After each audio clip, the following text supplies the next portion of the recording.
आपको बता दें कि पुणे कोर्ट में राहुल गांधी के खिलाफ एक केस चल रहा है। न्यायिक मजिस्ट्रेट एक विशेष न्यायाधीश अमोल श्रीराम शिंदे के समक्ष मामले की सुनवाई हुई है। न्यायाधीश ने औपचारिक रूप से राहुल गांधी के खिलाफ आरोप पड़े, जिस पर उनके वकील के माध्यम से उनकी ओर से निर्दोष होने की दलील दर्ज की गई है। गौरतलब है कि ये मामला वीडी सावरकर के पोते सत्यकी सावरकर ने दायर किया था। दूसरी तरफ कांग्रेस नेता राहुल गांधी ने आरोप लगाया कि अडानी ओडिशा सरकार चलाते हैं। अडानी नरेंद्र मोदी चलाते हैं।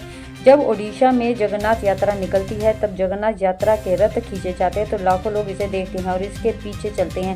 फिर एक नाटक होता है। अडानी और उनके परिवार के लिए रथ रोक दिए जाते हैं। इससे आपको ओडिशा सरकार के बारे में सब कुछ समझ आ जाएगा। यह ओडिशा सरकार नहीं है, ये अडानी जैसे 5-6 अरबपतियों की सरकार है। इसका लक्ष्य आपकी जमीन, जंगल और भविष्य को लूटना है। उन्होंने साफ तौर पर कहा है कि बीजेपी आपसे जल्द जंगल जमीन चुराना चाहती है। राहुल गांधी ने आगे कहा है कि मैं कल बिहार में था। जैसे महाराष्ट्र में चुनाव चोरी हो गई है, वैसे ही कोशिश बिहार में भी हो रही है। चुनाव चोरी के लिए चुनाव आयोग ने एक नई साजिश रची है। चुनाव आयोग भाजपा की शाखा की तरह काम कर रही है, आपका काम नहीं कर रहा है। महाराष्ट्र में लोकसभा और विधानसभा चुनावों के बीच 1 करोड़ नए मतदाता जुड़े हैं। उन्होंने आगे कहा है कि कोई नहीं जानता कि ये मतदाता कौन थे और कहां से आए हैं। हमने चुनाव आयोग से कई बार मतदाता सूची और वीडियोग्राफी उपलब्ध कराने को कहा है, लेकिन चुनाव आयोग ने हमें यह नहीं दिए हैं।